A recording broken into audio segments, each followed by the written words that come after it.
Hello friends, कैसे हैं आप सब लोग। स्वागत है आपका एक बार फिर से मेरे चैनल एजुकेशन विद गौरव में। जैसा कि आप सब जानते हैं दोस्तों, उत्तराखंड एलटी पेडागोजी के लिए हम तैयारी कर रहे हैं। उसके संबंध में थ्योरी जो है मैं करवा चुका हूं और हमने बहुत सारे प्रैक्टिस सेट भी डिस्कस कर लिए हैं। तो फ्रेंड्स, उसी सीरीज में जो है मैं आपके बीच में एक नया प्रैक्टिस सेट डिस्कस करने वाला हूँ, जिसके अंदर हम 30 क्वेश्चन डिस्कस करेंगे। तो बने रहिए मेरे साथ लास्ट तक और साथ के साथ अपने आपको देखते चलिए कितना आपको आ रहा है। ठीक है। और फ्रेंड्स, अपनी जो तैयारी है उसको करते रहिए। एग्जाम का तो ऐसा है कि एग्जाम आप देख सकते हैं कि आप खुद भी अपना दिमाग लगाइए, किसी के बोलने को मत चलिए। आप अपना दिमाग लगाइए कि ऐसी स्थिति में एग्जाम नहीं हो सकता है, जबकि देश में इस तरह की महामारी की सिचुएशन है। तो ऑब्वियसली बात है कि एग्जाम जो है वो आपके जुलाई या अगस्त में ही होगा। तो आपके पास पर्याप्त समय है, तो इसका लाभ उठाइए। और जो आपके पास आपके एलटी के अंदर जो आपके ये पेडागोजी तो है ही है, लेकिन साथ ही साथ आपका जो सब्जेक्ट है वो बहुत इंपॉर्टेंट है। और सब्जेक्ट के अंदर आपको आपका 12th का भी सिलेबस है, आपके ग्रेजुएशन का भी। तो इतना बड़ा जो सिलेबस है उसको आपको कवर करने के लिए 2 से 3 महीने का टाइम जो है चाहिए ही चाहिए, अच्छे से अगर आपको तैयारी करनी है, ताकि आप लास्ट में उसको रिवीजन भी कर सकते हैं। तो इसीलिए बेहतर है कि अभी से आप क्या करें, अपने सब्जेक्ट के टॉपिक्स को सिलेबस के अकॉर्डिंग उठाकर उसके नोट्स छोटे छोटे बनाना शुरू कर दीजिए, ताकि जब तक एग्जाम आए तब तक जो है 15-20 दिन जब एग्जाम के रह जाएंगे या 1 महीना रह जाएगा, तब आप उन नोट्स को जो है रिवाइज करेंगे फटाफट। तो तब जाके आपकी अच्छी तैयारी हो पाएगी। बाकी जो पेडागोजी है वो तो मैं ऑलरेडी आपको करवा ही रहा हूँ। ठीक है। तो फ्रेंड्स, बाकी आप समझदार हैं, ज्यादा कुछ बताने की जरूरत नहीं है। ठीक है, तो चलिए शुरू करते हैं। और नोट्स के लिए मुझे इस व्हाट्सएप नंबर पर आप कांटेक्ट कर सकते हैं। ठीक है। तो चलिए दोस्तों, शुरू करते हैं हमारा आज का सेशन। तो फ्रेंड्स, आज का जो हमारा फर्स्ट क्वेश्चन है देख लेते हैं। क्वेश्चन नंबर फर्स्ट है आपके पास। शिक्षक शिक्षण जो शिक्षक कक्षा कक्ष में पाठ्य पुस्तक की जानकारी के साथ अन्य संदर्भ जोड़कर डैश को और अधिक पुष्ट तथा गहन बना सकते हैं। तो यहाँ पर पहला है विद्यालय नियमों को, दूसरा अनुभव, तीसरा प्रेरणा और चौथा कठिनाई स्तर। तो यहाँ पर जो सही उत्तर है दोस्तों वो होगा अनुभव। ठीक है ना। पाठ्य पुस्तक की जानकारी के साथ साथ अगर वो अपने अनुभवों को भी जोड़ लेते हैं तो वो क्या करते हैं, अध्ययन को और ज्यादा गहन बना सकते हैं। नेक्स्ट है आपके पास, आपकी कक्षा का एक विद्यार्थी जो डैश से ग्रस्त है, वह 5+5 को 5x5 में अंतर नहीं कर पाता है। तो इसका मतलब उसको क्या हो सकता है, डिसलेक्सिया हो सकता है, डिस्प्रैक्सिया हो सकता है, डिसकैलकुलिया हो सकता है, या अफेजिया हो सकता है। तो ये सारे के सारे जो है वो क्या है, लर्निंग डिसऑर्डर है। इसके बारे में मैंने आपको बता रखा है। तो फ्रेंड्स, यहाँ पर जो राइट आंसर है वो कौन सा होगा, डिसकैलकुलिया, क्योंकि यहाँ पर कैलकुलेशन से रिलेटेड उनको प्रॉब्लम है। तो इसका मतलब वहां पर डिसकैलकुलिया की दिक्कत है। ठीक है। चलते हैं आगे। नेक्स्ट देखिए, पाठ्यचर्या में ज्ञान का अधिगम संबंधी सिद्धांत है। तो पहला है, अधिगम प्रक्रिया में तथ्यों की स्थायी प्रकृति पर लक्ष्य केंद्रित करना। सेकंड, स्थानीय ज्ञान तथा स्थानीय क्षेत्र के रिवाजों एवं प्रथाओं को स्कूली शिक्षा से दूर रखना। सी है, विभिन्न अनुशासनों में अंतर संबंध देखना तथा ज्ञान में अंतर्निहित जुड़ाव को समझना। और चौथा है आपका, विभिन्न क्षेत्रों को सीख पाने की को लेकर स्थापित भेदभाव को महत्व देना। ठीक है। तो यहाँ पर बताइए इसका सही उत्तर क्या हो। तो यहाँ पर राइट आंसर है जो दोस्तों वो ऑप्शन थर्ड है, विभिन्न जो अनुशासन है उनमें अंतर संबंध देखना तथा ज्ञान में अंतर्निहित जुड़ाव को समझना। ये आपके पाठ्यचर्या में ज्ञान का अधिगम संबंधी सिद्धांत है। ठीक है। चलते हैं आगे।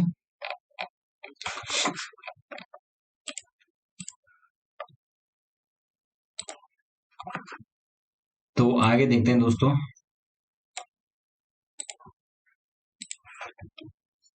तो यहाँ पर जो अगला क्वेश्चन है हमारे पास वो है, विद्यालय के सामाजिक वातावरण का अर्थ है। पहला, अध्यापक, विद्यार्थी एवं समाज का आपसी संपर्क। सेकंड, समाज के लोगों का विद्यालय में आना जाना। सी, सभी जाति के बच्चे पढ़ें। और डी, गांव के अंदर विद्यालय। तो यहाँ पर सामाजिक जो वातावरण है उसका मतलब है कि समाज के जो ये लोग हैं, ये जो समुदाय के लोग हैं वो क्या करें, लगातार उनका कम्युनिटी का जो है स्कूल के साथ जुड़ाव बना रहे, तो वही उसका विद्यालय का सामाजिक वातावरण कहलाएगा। ठीक है। चलते हैं आगे। अगला क्वेश्चन देखिए, मौलिकता का गुण किस प्रकार के बालकों में पाया जाता है। तो पहला है, प्रतिभाशाली बालकों में। दूसरा, शिक्षित माता पिता के बालकों में। तीसरा है, धनी परिवारों के बालकों में। और चौथा, सृजनशील बालकों। तो मौलिकता का जो गुण है दोस्तों वो आप जानते हैं किसमें, जो सृजनशील बालक होते हैं उनमें पाया जाता है। क्रिएटिव चाइल्ड जो होते हैं उनके अंदर ये गुण पाया जाता है। ठीक है। चलिए आगे चलते हैं। नेक्स्ट अगला है यहाँ पर, मंद बुद्धि जो बालक है उसकी विशेषता नहीं होती है। तो पहला है कार्यकरण संबंधों को समझने में असफलता। दूसरा, बुद्धि लब्धि 105 से 110 के बीच होना। सी, त्रुटियां अधिक करना। और चौथा, जटिल कार्य को समझने में असमर्थता। तो यहाँ पर बात हो रही कि मंद बुद्धि जो बालक है उनकी विशेषता क्या नहीं होती है। तो यहाँ पर जो राइट आंसर है वो ऑप्शन कौन सा होगा,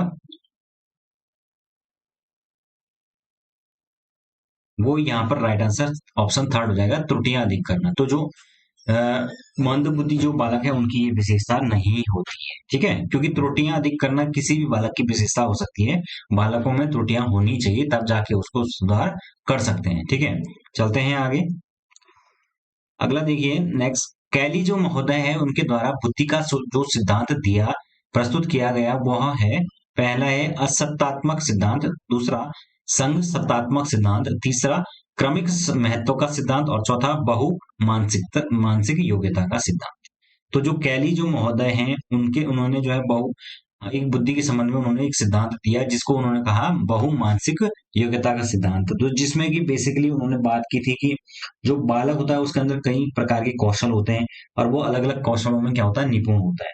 तो इसमें उन्होंने बोला था कि बालक की जो मानसिक जो अयोग्यता है उसके अंदर बहुत सारी योग्यता हो सकती है। उसकी सामाजिक योग्यता हो सकती है, यांत्रिक योग्यता हो सकती है, आपकी ये संगीतात्मक योग्यता हो सकती है, कई प्रकार की योग्यताएं इसके अंदर हो सकती हैं, ठीक है। चलते हैं आगे, अगला क्वेश्चन देखते हैं। नेक्स्ट है आपके पास, भाषा विकास के क्रम में अंतिम सोपान है। पहला है ध्वनि पहचानना। दूसरा, भाषा विकास की पूर्ण अवस्था। तीसरा, ध्वनि उच्चारण। और चौथा, शब्द उच्चारण। तो भाषा विकास के क्रम में अंतिम जो सोपान है वो कौन सा है, जल्दी से बताइए। तो यहाँ पर जो राइट आंसर है दोस्तों वो ऑप्शन सेकंड है। भाषा विकास की पूर्ण अवस्था जो है भाषा विकास के क्रम में अंतिम सोपान की बात हो रही है। अंतिम सोपान का मतलब होगा स्टेप, ठीक है ना। चलते हैं आगे। अगला देखिए, शिक्षा मनोविज्ञान के ज्ञान की शिक्षक को मुख्य आवश्यकता होती है। पहला है बालक की बुद्धि लब्धि की गणना करने में। सेकंड, कक्षा अनुशासन बनाए रखने में। थर्ड, शिक्षा की मनोशारीरिक जो विशेषताएं हैं उनको समझने में। और चौथा, बालक के पिछड़ेपन के कारणों को जानने में। तो यहाँ पर बात हो रही है शिक्षा मनोविज्ञान के ज्ञान की शिक्षक को क्या आवश्यकता होती है। तो शिक्षक को आवश्यकता होती है बेसिकली कि बालक की जो मनोशारीरिक जो विशेषताएं हैं उनको समझने में यह बहुत ज्यादा हेल्पफुल होता है, ठीक है ना। हालांकि बुद्धि लब्धि भी जो है वो शिक्षा मनोविज्ञान के अंतर्गत आती है, लेकिन मेनली हम बालक की जो, क्योंकि बालक के व्यवहार का अध्ययन ही क्या है, मनोविज्ञान है, ठीक है। चलते हैं आगे। अगला देखिए, यदि हम अब आयु वृद्धि के साथ साथ व्यक्ति में होने वाले परिवर्तन जानना चाहते हैं तो अध्ययन करना पड़ेगा। पहला है रचनात्मक विकास का। दूसरा, सामाजिक विकास का। तीसरा, शारीरिक विकास का। चौथा, मानसिक विकास का। क्योंकि आयु के साथ वो कह रहा है कि वृद्धि के साथ होने वाले परिवर्तन को जानना, तो हमें क्या करना पड़ेगा, शारीरिक जो विकास है, फिजिकल डेवलपमेंट, उसका अध्ययन करना पड़ेगा। तब जाकर हम क्या करेंगे, आयु वृद्धि के साथ साथ व्यक्ति में क्या परिवर्तन हो रहे हैं उसको जान सकेंगे, ठीक है। चलते हैं आगे। नेक्स्ट देखिए, वह स्वाभाविक प्रवृत्ति जिसके माध्यम से बालक दूसरों के व्यवहार, विचार, भाव, गति, कार्य एवं अन्य प्रक्रियाओं को देखकर स्वयं भी ठीक उसी प्रकार से नकल करने लगता है कहलाती है। पहला है विचार। दूसरा, प्रभाव। तीसरा, आपके अनुकरण। और चौथा, ज्ञान। तो हम सब जानते हैं कि ये क्या कहलाता है, अनुकरण कहलाता है, इमिटेशन। और इसके माध्यम से बालक सर्वाधिक सीखता है, ठीक है। चलते हैं आगे। नेक्स्ट है, निम्नलिखित में से क्या एक शैशवावस्था की विशेषता नहीं है। तो पहला है शिशु की सीखने की प्रक्रियाओं का तीव्र होना। सेकंड, शिशु में आत्म प्रेम की भावना का प्रबल होना। सी, शिशु की परिपक्वता का 3/4 भाग विकसित हो जाना। और चौथा, शिशु का अपने शारीरिक आवश्यकताओं की पूर्ति हेतु दूसरों पर निर्भर करना। तो बताइए इसमें शैशवावस्था की विशेषता कौन सी नहीं है। तो यहाँ पर जो शैशवावस्था होती है वो 0 से लेकर 6 साल तक मानी जाती है। तो यहाँ पर जो थर्ड है यानी कि 4 भाग जो है यहाँ पर विकसित नहीं होता है। तो ये इसकी एक विशेषता नहीं है, बाकी सारी की सारी इसकी विशेषताएं कहलाती हैं, ठीक है। चलिए आगे चलते हैं। अगला देखिए, वह प्रक्रिया जिसके द्वारा एक बालक एक परिस्थिति में उसकी अंतःक्रिया के परिणाम के रूप में व्यवहार का एक नवीन प्रतिरूप अर्जित करता है, जो कुछ अंश तक स्थिरोन्मुख रहता है तथा उसका सामान्य व्यवहार प्रतिमान को प्रभावित करता है, तो कहलाती है। पहला है अभिप्रेरणा, दूसरा अधिगम, तीसरा समायोजन और चौथा आदत। तो यहाँ पर बात हो रही है कि वह प्रक्रिया जिसके द्वारा बालक एक परिस्थिति में उसके अंतःक्रिया के परिणाम के रूप में व्यवहार के नवीन प्रतिरूप को अर्जित करता है। तो जब व्यवहार के नए प्रतिरूप को अर्जित करता है तो इसका मतलब वो क्या करता है, अधिगम करता है, यानी लर्निंग करता है। तो इसलिए राइट आंसर ऑप्शन सेकंड हो जाएगा। ठीक है, चलते हैं आगे। अगला देखिए, जब कोई शिक्षार्थी उद्दीपन तथा अनुक्रिया को किसी एक व्यवस्था एवं परिस्थिति में अपने पूर्व ज्ञान के अनुभव में बार बार दोहराकर उद्दीपक तथा अनुक्रिया में संबंध सुदृढ़ करने का प्रयास करता है, तो इस प्रकार का अधिगम कहलाता है। क्या कहलाएगा? जब बार बार वो दोहराता है तो पहला है श्रृंखला अधिगम, दूसरा संकेत अधिगम, तीसरा विभेदात्मक अधिगम और चौथा नियम अधिगम। तो इस प्रकार का जो अधिगम है वो संकेत अधिगम कहलाता है, जबकि बार बार जो है वो अपना किसी चीज को प्रैक्टिस करके उसको दोहरा कर उसको सीखने का प्रयास करता है। ठीक है, तो यहाँ पर राइट आंसर ऑप्शन सेकंड है। चलिए आगे चलते हैं। अगला देखिए, अधिगम प्रक्रिया में शिक्षार्थियों को आसपास के वातावरण, संग्रहालय, प्रसिद्ध इमारतों तथा अन्य उपयोगी स्थानों को देखने के अवसर दिए जाने चाहिए, क्योंकि ऐसा करने से क्या होगा, ऐसा करने से क्या हो सकता है? पहला, यहाँ पर शिक्षार्थियों का मनोरंजन होता है, दूसरा शिक्षार्थियों में प्रत्यक्षीकरण का विकास होता है, तीसरा वे शिक्षार्थियों के माता पिता को संतोष का अनुभव प्रदान होता है और चौथा शिक्षार्थियों के शिक्षा के साथ संबंध मजबूत रहता है। तो यहाँ पर जो सबसे सुटेबल है वो क्या है? प्रत्यक्षीकरण का विकास। जब हम किसी चीज को डायरेक्ट जो है बच्चों के सामने लेके जाते हैं या उनको दिखाते हैं तो उनके अंदर आता है प्रत्यक्षीकरण, और जिसके माध्यम से वो अधिकतम सीखते हैं। ठीक है, चलते हैं आगे। अगला क्वेश्चन देखिए, किसी बालक में प्रत्यक्षात्मक चिंतन का विकास तब होता है जब वह, पहला है, पूर्व अनुभवों पर आधारित वर्तमान प्रत्ययों को जोड़ता है, सेकंड, पूर्व अनुभवों पर आधारित भविष्य प्रत्ययों को जोड़ता है, पूर्व अनुभवों को तर्क के आधार पर समझता है तथा चौथा, नवीन अनुभवों के आधार पर पूर्व अनुभवों को छोड़ देता है। ठीक है, तो यहाँ पर बात हो रही है कि बालक में प्रत्यक्षात्मक चिंतन का विकास कब होता है। तो यहाँ पर जो सही उत्तर है दोस्तों वो ऑप्शन फर्स्ट है, क्योंकि यहाँ पर देखिए बात हो रही पूर्व अनुभवों पर आधारित वर्तमान प्रत्ययों को जोड़ता है, यानी जब जो उसके पूर्व अनुभव है उससे वर्तमान के जो उसके प्रत्यय हैं, जो दिमाग में कॉन्सेप्ट है, उनसे उसको जोड़कर देखता है और तब उसका प्रत्यक्षीकरण चिंतन विकसित होता है, यानी कि जो चीज उसके सामने प्रत्यक्ष है उसको देखकर वो चिंतन करता है। ठीक है, चलते हैं आगे। नेक्स्ट देखिए, यह सिद्धांत की संवेग तथा उससे जुड़ी हुई स्वतः चालित स्नायु मंडल की सहानुभूति क्रिया प्राणी को आपातकालिकताओं के लिए तैयार करती है, किसके नाम के साथ जुड़ा है? तो पहला केनन, दूसरा जेम्स, तीसरा डम्फी और चौथा लिजारिस। तो बताइए इसका सही उत्तर क्या होगा? इसका सही उत्तर है ऑप्शन फर्स्ट, केनन के साथ ये जुड़ा हुआ है। ठीक है, अगला देखिए। नेक्स्ट है आपके पास नैतिक विकास की दो अवस्थाओं का, अर्थात नैतिक वास्तविकता तथा नैतिक सापेक्षता का जनक कौन है? पहला है कोलबर्ग, दूसरा पियाजे, तीसरा फ्राइड और चौथा एरिक्सन। तो यहाँ पर नैतिक विकास की जो सिद्धांत है वो दिया है आपका कोलबर्ग ने, लेकिन यहाँ पर बात हुई है नैतिक वास्तविकता और नैतिक सापेक्षता, तो इसके जनक कौन है? जीन पियाजे। तो यहाँ पर राइट आंसर ऑप्शन बी हो जाएगा। ठीक है, चलते हैं आगे। नेक्स्ट देखिए, समन्वित विकास के व्यक्तित्व के विकास का अर्थ होता है कि पहला है सबने सबसे मिलजुल कर सहयोग करके कार्य करें, सेकंड, वैज्ञानिक व व्यवस्थित दृष्टिकोण अपनाएं, सी, व्यक्ति के ज्ञान, चिंतन और क्रियाओं का ऐसा तालमेल हो जिससे कार्य का निष्पादन सफलतापूर्वक किया जाए, और चौथा, उपरोक्त में से कोई नहीं। तो समन्वित व्यक्तित्व में ऑप्शन थर्ड जो है राइट आंसर हो जाएगा। हमें हमेशा इस प्रकार का काम करना है जिसमें ज्ञान, चिंतन और क्रियाओं का तालमेल हो। ठीक है, चलते हैं आगे। अगला देखिए, मॉन्टेसनरी जो शिक्षा प्रणाली है उसका एक आग्रह है, यानी कि उसमें क्या बात बोली गई है? पहला है मातृभूमि में शिक्षा, दूसरा राष्ट्रभाषा में शिक्षा, तीसरा त्रिभाषा फॉर्मूले के अंतर्गत शिक्षा और चौथा उपरोक्त में से कोई है। तो यहाँ पर जो राइट आंसर है वो ऑप्शन फर्स्ट है, मातृभाषा में जो शिक्षा है उसकी बात की गई थी मॉन्टेसरी शिक्षा पद्धति। ठीक है, अगला देखिए,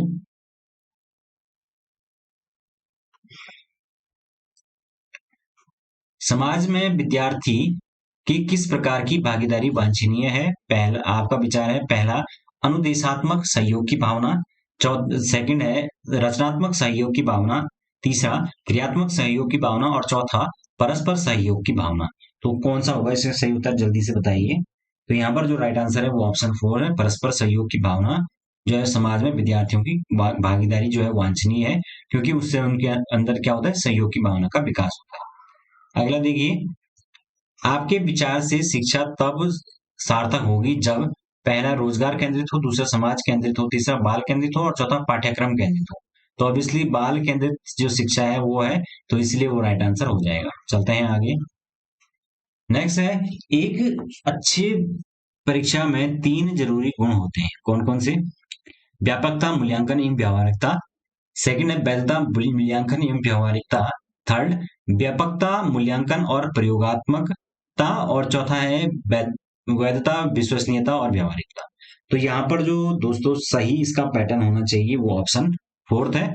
सबसे पहले तो किसी भी परीक्षण को वैध होना जरूरी है, वैलिड होना जरूरी है, दूसरा उसमें विश्वसनीय होना जरूरी है और चौथा व्यावहारिक होना जरूरी है, यानी कि उसके जो लागत है वो कम होनी जरूरी है और उसको टेस्ट को कराना आसान होना चाहिए। तो इसी को हम बोलेंगे कि वो क्या है, व्यावहारिक है, यानी कि प्रैक्टिकलिटी उसके अंदर है। ठीक है, चलते हैं आगे।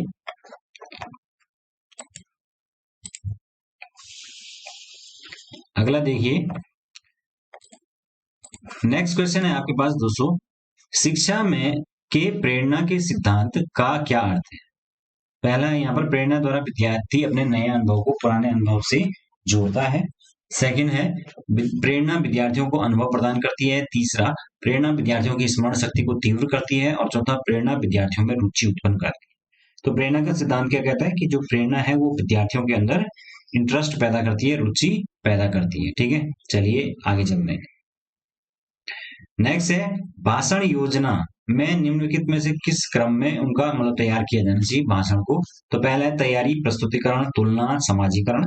फिर है तैयारी, समाजीकरण, तुलना या प्रस्तुतिकरण। फिर तैयारी, प्रस्तुतिकरण, समाजीकरण तथा तुलना। और चौथा है तैयारी, तुलना, प्रस्तुतिकरण और समाजीकरण। तो बताइए इसका सही पैटर्न क्या होगा? तो जो सही पैटर्न है वो ऑप्शन सेकंड है दोस्तों। पहले होती है तैयारी, फिर उसका समाजीकरण, फिर तुलना होती है और फिर प्रस्तुतिकरण। ठीक है, तो ये एक भाषण को तैयार करने का क्रम है। ठीक है, चलते हैं आगे। नेक्स्ट देखिए, निम्नलिखित में से कौन सा गुण सामाजिक संदर्भ में किसी विशिष्ट समूह की सक्रियता का संप्रेषक नहीं हो सकता है? तो पहला है यह वह उन सभी गुणों को ग्रहण करता है जो समूह विशेष के संदर्भ में विचारणीय है। सेकंड, वह अपने समूह की को अपने व्यक्तिगत अनुभवों से पूर्ण लाभान्वित करने का प्रयास करता है। थर्ड है वह अपना अपेक्षित योगदान देता है यद्यपि उसे ज्ञात होता है कि उसके कार्य की कोई मान्यता नहीं है। और फोर है वह समूह निष्क्रिय सदस्यों से अपने संबंध सीमित कर लेता है। तो बताइए इसका सही उत्तर क्या होगा? तो राइट आंसर इसका ऑप्शन सेकंड होगा, वह अपने समूह को अपने व्यक्तिगत अनुभवों से पूर्ण लाभान्वित करने का प्रयास करते हैं।